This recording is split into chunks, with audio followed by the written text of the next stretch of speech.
خلقه محمد وآله وأصحابه أجمعين. أما بعد، نن یو موضوع د دې نقد په مابینځ کې هغه دا پیښه شوله چې امام بخاري رحمه الله هغه یوه خبره کړې ده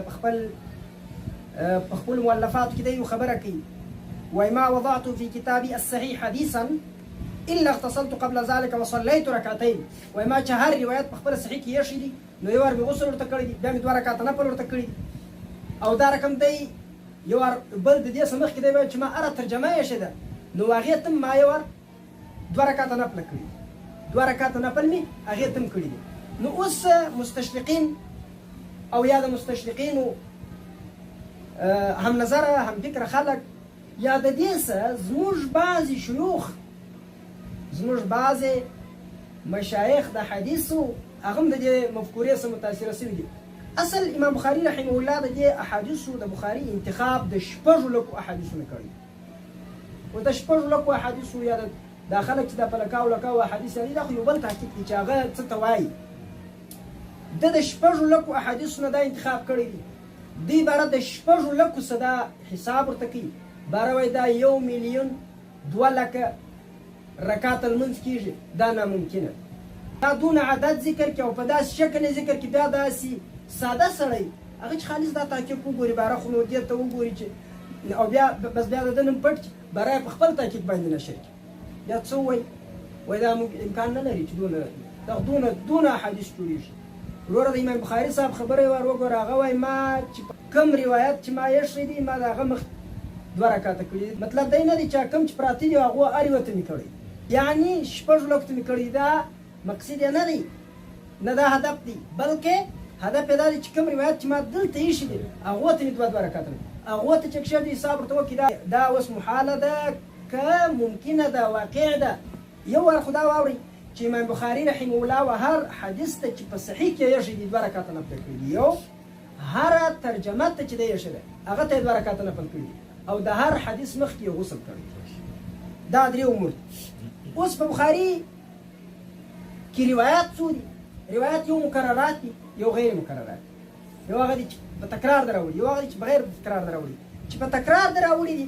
د تکرار سره دا روایات 1563 د حافظ رحمه الله د تعداد مطابق، او بغیر د مکررات څخه دا 2021 کېږي، 2021 تی ټریپلان راواخلي دا زما سره حسابوي باره په اخر کې چا کوم شی راوځي 2021 دا دې ته په 2 کې ضرب ورکړي 15,522 ښه 15,522 رکعته د هغه احادیثو ته وکړو چې هغه حدیث د بخاري کې ایښي، او پاتې سو عدد د تراجمو دا 3,450 یعنې 4.5 دي 3,450. ښه دا اوس بیا خو نو دې ته د 2 رکعته کړي دي هرې ترجمې ته، نو 3,450 و 3,450 دا 6,900. ښه 6,900 هلته مخکې څو پروت وو؟ 15,222 او 6,900 دا سره جمع که څو کېږي؟ 12,422 رکعته کېږي. ښه 12,422 رکعته دا بیا دا بخاري دی لیکلی ده په 14 کاله. د دې هم خپله یو فلسفه ده، پر دې هم د اعتراض لري چې امام بخاري وایي ما خو دا د رسول الله صلی الله علیه وسلم مبارک د قبر سره لیکلی ده، او هلته بیا وایي په 14 کاله کې مې لیکلی ده، او هلته بیا وایي تراجم مې دا رقم ایښي دي. اصل دی سوی دی چې دا په 3 واره ده.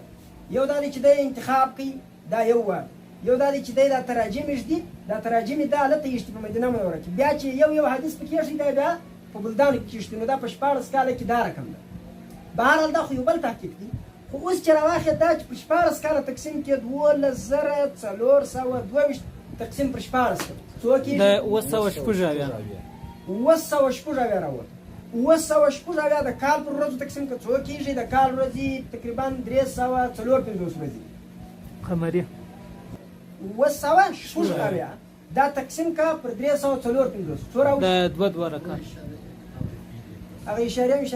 2 رکعات راوځي. نو ورته به پر ځین منځ نشي کولی. خلکو خاصان ته خدا په دا زموږ په دا مدرسه کې دا رقم طالبان سته 6 رکعاته د ماښام لمانځه بعد کوي، 4 رکعاته پر اشراق کوي، 2 رکعاته د نفلو د وترو په مابینځ کې کوي، څوک لا دا رقم دي چې هغه د بعض شيوخو دغه نه دغه د منځه د وتر بعدم نه په نوافل کې نو دا خو هر څوک کولی شي او ته چې کم شي سره اخی او خو ته د شپږ لکسونه خو بخاري ویل نه دي نو بخاري خدای نه دي چې ما شپږ لکه احادیث راټول کړي وو و دا شپږ لکو احادیث ته ما دوه رکعاته نفل او دا عادت چې ما د بخاري د روایاتو درته ذکر کړي په دې کې مې یوه ډېره مهمه نکته ده دا باید په غوږ کې ونیول سي او په دې باید سر خلاص سي هغه دا ده نکته چې ګوره دا د بخاري رحمه الله منهج په صحیح کې دا دی چې هغه یو حدیث د ټکړې کوي یو ټکړه یو ځای راوړي بل ټکړه بل ځای راوړي بل ټکړه بل ځای راوړي دا چې چا یو حدیث حسابلی دي نو هغه په د هغه د حساب مطابق ته حساب راکمیږي چې څوک دا یو جلا کړي د هغه د حساب مطابق دا جلا کېږي دا که اوس ته ګرځه دا 12,422 دی کې دا 19,844 دی کې یا درګیم دغه کې نو شپږ رکعاته به راسي نو خدای لاس راغلی نو خدای شل راغلی شل رکعاته خو د ورځې ممکن دوه رکعاته اوس دا خبره ولیدې کې دا د امام بخاري صاحب د جرح لپاره دام دی یو خبره دراخست د دې اوس څه حقیقت دی د دې سم خلک زموږ خلک دې متاثر دي او ما ته د دې پورې یو بل دغه دی زموږ په علماو کې امام شیرازي رحمه الله دام د یو منهج اختیار کړی ابو الحسن علي بن عبد الله العاملي النحوي الفقيه وایي چې امام ابو اسحاق شیرازي رحمه الله په مهذب کې چې هره مسله یې شته د هغې مخکې یې دوه رکعاته نفل کړي او استخاره یې کړې لکه امام بخاري رحمه الله چې کړی نو په دې کې کوم بعد نشته دا انباء الروات على انباء النحات او معجم السفر کې دغه خبره ذکر ده دا په علماو کې دا رقم خبرې شته اوس دا خبرې یعنی دا د امام بخاري صاحب د مجروح کولو دپاره د امام بخاري صاحب د ردولو دپاره آیا دا اوس استدلال کېدلی شي او دا اوس د دې خبره کېدلی شي چې یو عالم هم د دې څخه متاثره شي یو ملا هم د دې څخه متاثره شي یو لیکه پړه سړی هم د دې څخه متاثره شي کېدلی شي نو دا اکثره اعتراضات پر بخاري دي دا هغو انشاءالله موږ به وقتاً په وقتاً د عایشې رضی الله عنها په روایت چې کوم په پښتنو کې پښتنو فتنه انګیزانو چې کوم د شرقیانو او د مستشرقینو فکر راوړی دی هغه به انشاءالله فردن حدیثاً نقد په داسې نقد باندې انشاءالله موږ در نقد لاندې کو چې هلته به په کوم ځای کې دی ته د کافرانو حوالې معتبرې هلته به د کافرانو حوالې ورک چې په کوم ځای کې دی ته معقولي طریقه باندې ممکن وي هلته به په معقولي طریقه باندې ورکړو لکه د عایشې روایت دی انشاءالله العزیز د عایشې رضی الله عنها د عمر چې کوم روایت دی ذکر کوي چې دې کومې جرې باندې کوي هلته چې د دې و کومې حوالې ته ضرورت دی هغه به موږ ورکړو انشاءالله العزیز او ګورئ پر بخاري رحمه الله چې چا هم اعتراضات کړي یا پر مسلم چې چا هم اعتراضات کړي د دې خلکو لوی مشکل دا دی چې دا خلک متخصصین د فن نه دي د دې د فن سره اختصاص نشته په دې وجه دا د دې اعتراضات پر یو داسې مبنا نه دي ولاړ چې سړی ووایي د دې جواب ناممکن دی او دویم د دوی خپله بدبختي دا ده چې دوی ټول هغه اعتراضات راخیستي دي چې تقریبا اکثریت یې یا په رساله د امام شافعي کې هلته په هغه زمانه کې هم خلکو کړي او په هغه زمانه کې هم خارجي خلکو کړي دي لکه معتزله دي لکه خوارج دي لکه شیعګان دي دا د هغو خلکو اعتراضات دي مازې کور و ډانچه بدلېږي نور هغه شی ده او دا د هرې زمانې څخه د خارج خلک یې کړي د خارج خلک هغه چې کوم شی کوي هغه د داخل د بیت نه دی معلوم نو په دې سبب باندې د دې څه نه په عقیدو کې تشویش د مسلمانانو په کار دی چې راسي او نه علما باید د دې څه متاثره سي دا چې نن زه ګډ یم دا د شیخ په وجه باندې ګډ شیخ متاثره سوی او سپین ږیري شیخ متاثره سوی نو ګورئ دا شیان نه بعید دي څه تحقیق دي څه خپل ریسرچ هم باید هر سړی وکړي یاره دې ته خو د تخصص هم ولاکه ضرورت وي دغه حساب اوس دا د موږ دوی ګردو سره وکړي په ټلیفون یې وکړي ټلیفون در راواړوئ د بخاري روایات وګورئ بیا د بخاري خبره وګورئ خالي سره مقایسه کړئ بس الله رب العزت دې زموږ پر ائمو باندې چې کوم اعتراضات او نقود په ناحقه طریقه باندې سوي دي الله پاک دې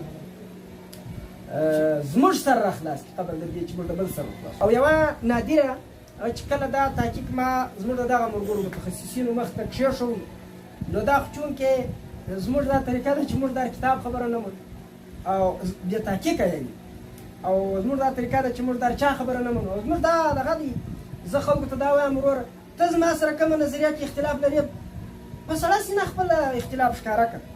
که ما در سره ومنې که نه، نو ستا د هغه نظر زما د دا نظر، نو په دې کې کوم مشکل دی؟ ما دا تحقیق وکړي، زما امام بخاري صاحب کړي دي، زما دا تحقیق دی، زما پر دې یقین دی، ایمان مې دی، بدله خلاص چې مه منه. نو اوس په دې کې زه په تا باندې نه تا په دې کافر بولم، نه ته خالي ځان ته نه ورسره پوه سوی، ته بیا ما ته وایې ته نه یې پوه سوی، بس خلاص ده کیسه.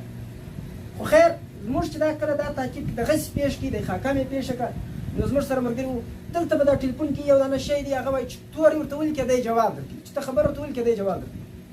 نو دا هغو ملګرو هغه څه شی یو شی دی چې دی که چش دی داسې، نو هغو چې ورته لیکلي دی، هغه مولوي صاحب وایي د 14 کتابو حوالې راوایي،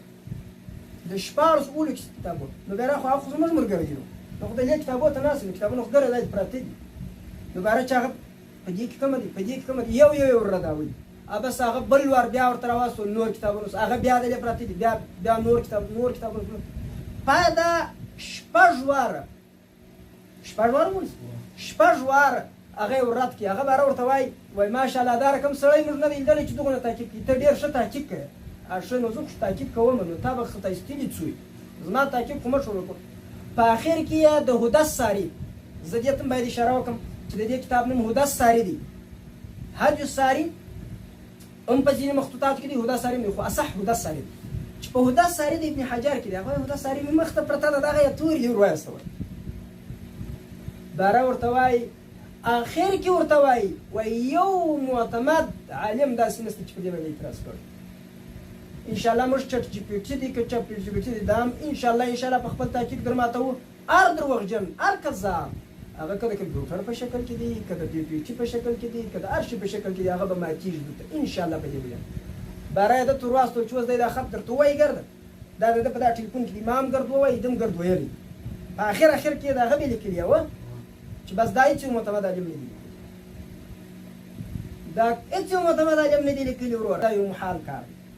دغه بیا دا مې ځکه دې ته اشاره وکړه چې نن سبا د وضع یو قسم دا دی، موضوع روایت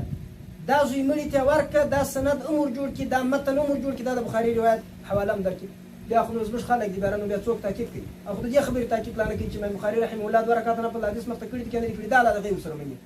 غټ خلک یې ورسره مني. دا تحقیق بیا څوک کوي چې په بخاري کې، او دا رقم